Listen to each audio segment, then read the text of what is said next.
안녕하세요. 박승준 세무사입니다. 상담을 하다 보면은 제일 많이 듣는 질문 중에 하나가 소득세는 그렇다 치더라도 증여세나 상속세는 혹시 혼자서 신고할 수는 없나요? 이런 말들을 많이 하시는데요. 물론 부동산이나 다른 평가가 필요한 재산에 대해서는 혼자서 신고하는 것이 조금 어렵습니다. 왜냐하면 감정가액을 활용할 때도 있고 시가가 변동되는 자산들이기 때문에 그 재산을 어떻게 평가하는지가 굉장히 중요한 이슈라서 그렇기도 하고, 또 상속세나 증여세 같은 경우에는 정부가 부과하는 정부 부과국세여서요, 잘못 신고했다가 오히려 추징되는 경우가 많기 때문에 혼자서 신고하는 것이 조금 어렵습니다. 반대로 단순한 현금 증여의 경우에는 충분히 혼자서 신고가 가능한데요. 오늘은 세무사를 통하지 않고 증여세를 신고하는 방법에 대해서 한번 알려드리도록 하겠습니다. 홈택스에 제일 먼저 들어가면 해야 될 일이 당연히 로그인부터 하셔야 되고요. 로그인을 하고 나면 전자세금 계산서란도 있고 국세 증명 이런 란도 있고 세금 신고 기타 많은 것들이 있습니다.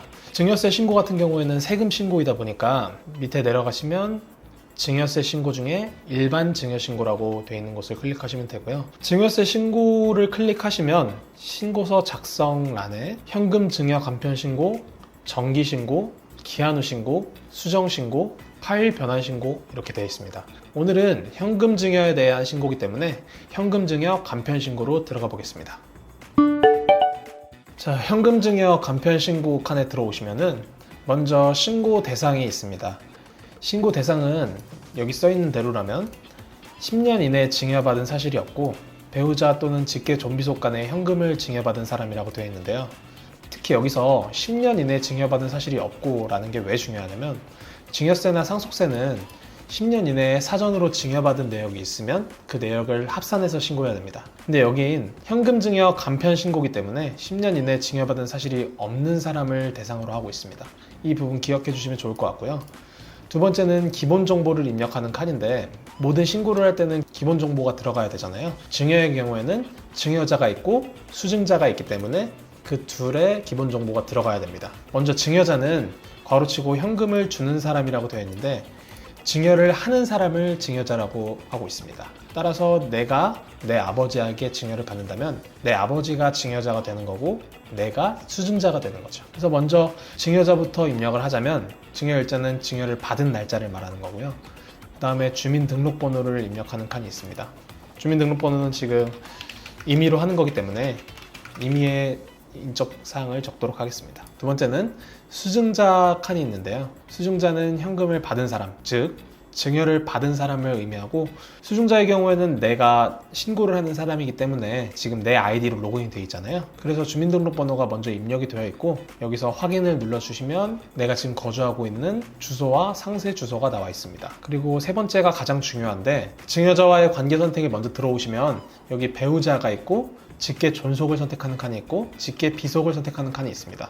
배우자는 다 아실 거고, 직계 존속은 저희 아버지나 어머니, 할머니나 할아버지, 여기 보시면 증조부, 고조부, 계부, 계모 이렇게 다 있는데, 호적상으로 봤을 때 내 위에 있는 사람들 얘기하는 거고요. 직계 비속은 내 직계 자손을 말하는 거고, 여기에는 아들이나 따님이 있을 거고, 또는 손자, 손녀, 외손자, 이렇게 기타 등등 해가지고 나와 있습니다. 증여자와 관계 선택을 할 때 제일 중요한 거는 기준이 증여자입니다. 예를 들어서 내가 우리 아버지에게 증여를 받는다고 했을 때 저희 아버지의 입장에서는 제가 아들이죠. 그렇게 되면은 자를 선택해 주시면 되고, 내가 아버지이고 내가 내 아들에게 증여를 받을 때는 내 아들을 기준으로 내가 부이기 때문에 부를 선택해 주시면 됩니다. 반대로 여성분일 경우에는 반대로 선택해 주시면 되고요. 저희는 이제 임의로 하는 거기 때문에 저희 아버지한테 증여받았다고 가정을 하고 자를 선택하도록 하겠습니다. 다음 칸을 보시면 수증자를 구분하는 칸이 있는데요. 수증자 구분은 미성년자가 있고 비거주자가 있고 세대를 건너뛴 증여가 있습니다. 미성년자의 경우에는 성인보다 기본공제액이 낮기 때문에 선택하는 거고, 비거주자나 세대를 건너뛴 증여의 경우에는 예를 들어서 제가 저희 할아버지한테 증여를 받는데 저희 아버지를 건너뛰고 저에게 바로 증여를 할 때 선택하시면 됩니다. 이런 경우에는 세액이 좀 가산되기 때문에 선택을 하는 칸이 있는 거고요. 만약에 해당이 없으면 선택을 안 하시면 됩니다. 대부분의 경우에는 이 세 개에 해당하는 경우는 많지는 않아서 저는 해당하지 않는다고 체크를 하고 넘어가도록 하겠습니다. 다음을 보시면 위에 대략적인 설명이 나와 있고 바로 증여받은 재산을 입력하는 란이 있는데요. 이 칸에서는 현금밖에 없을 거예요.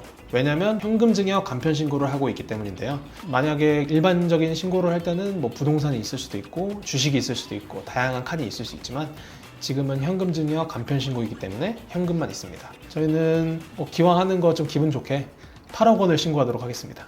자, 8억 원을 이렇게 입력을 하시고 증여세 계산하기를 누르시면 자동적으로 증여세가 계산이 되는데요. 먼저 24번에 증여세 과세가액에 보시면 저희가 입력한 8억이 들어가 있고요. 그리고 두 번째는 어찌 보면 간편 신고에서는 가장 중요한데 증여재산 공제가 있습니다. 증여재산 공제는 배우자로부터 증여받는 경우에는 뭐 6억 원이 들어가 있을 거고 지금처럼 뭐 저희 아버지로부터 증여를 받는다고 했을 때는 직계 존비속 칸에 증여재산 공제가 입력이 되어 있을 건데요. 직계 존비속으로부터 증여를 받는 경우에는 5천만 원까지 증여재산 공제가 있기 때문에 이 내역을 잘 들어왔는지 확인해 주시면 되고, 좀 특이한 게 29번과 30번에 혼인과 출산이 있잖아요.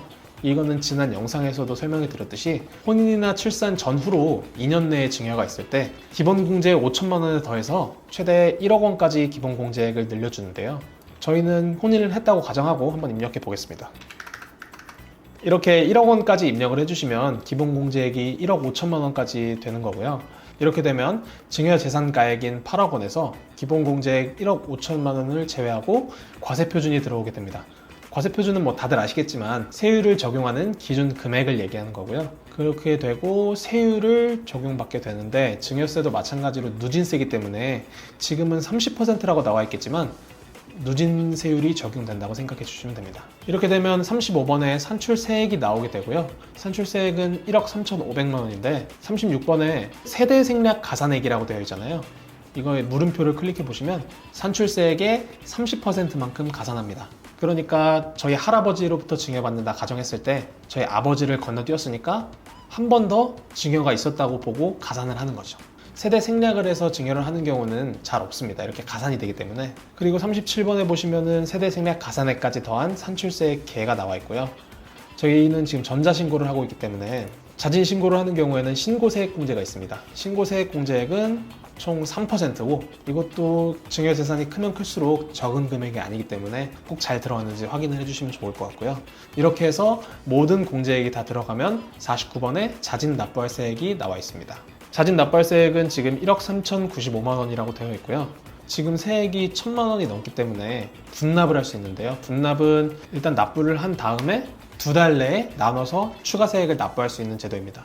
아무래도 세금을 낼 때 자금이 여유가 있지 않는 상황에서 세금 고지가 나오면 조금 부담이 될 수 있어서 2천만 원이 안 될 때는 1,000만 원을 초과하는 금액에 대해서만 분납을 할 수 있고 2천만 원을 넘을 때는 세액의 반절만큼 분납을 할 수 있습니다. 예를 들어서 생각하면 세액이 1,900만 원이 나왔다고 하면 1,000만 원은 지금 납부하고 2달 이내에 900만 원을 납부하면 되고 2,400만 원을 납부해야 되는 경우에는 지금 1,200만 원을 내고 2달 뒤에 1,200만 원을 추가로 납부해 주시면 됩니다. 그럴 때 사용하는 거고요. 연부연납은 세금을 5년으로 나눠서 매년마다 내는 건데 대신 분납은 좀 승인 절차가 어렵지 않은데 연부연납의 경우에는 승인을 받아야 되는 좀 까다로운 요건이 있습니다. 저희는 이제 그냥 내는 거니까 분납을 적용해서 신고를 하도록 하겠습니다. 1억 3,095만 원이기 때문에 그 중에 절반인 6,547만 5천 원을 분납한다고 해보겠습니다. 이렇게 되면 저장 후 다음 이동으로 누르시면 되고요. 자, 넘어가시고 나면 신고서 제출이라고 되어 있어서 신고 내역을 한눈에 볼 수 있게 요약을 해둔 칸이 있습니다. 이걸 보시고 혹시나 잘못된 칸이 없는지 또는 뭐 증여재산가액을 너무 높게 설정했다거나 아니면 뭐 공제가 들어와야 되는데 안 들어온 경우에는 이 란에서 확인해 보시면 되고요. 다 신고가 완료되어 있으면 제출하기를 누르시면 됩니다. 저희는 제출하기까지는 누르지 않고 여기까지만 보여드리도록 하겠습니다. 여기서 조금 납부하실 때는 좀 주의사항이 있는데요. 만약에 증여를 받는 사람이 납부 능력이 없어서 다른 사람이 세금을 내주는 경우가 있는데 혹시나 뭐 증여자가 다시 한번 세금까지 내주는 경우에는 그것도 어떻게 보면 증여로 볼 수 있거든요. 그래서 납부하실 때의 명의는 반드시 본인의 이름으로 하시는 것이 좋고요. 혹시라도 다른 사람이 내주면 또 거기에 대해서 증여세가 부과되기 때문에 그 부분은 좀 주의하시면 좋을 것 같습니다.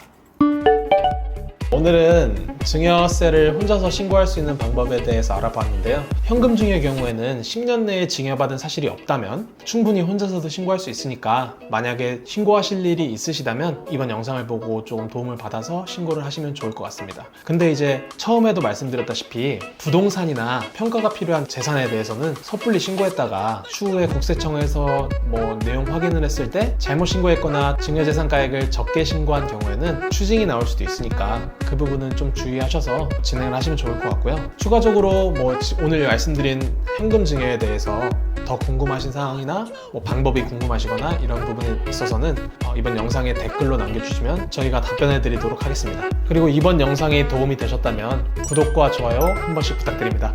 감사합니다.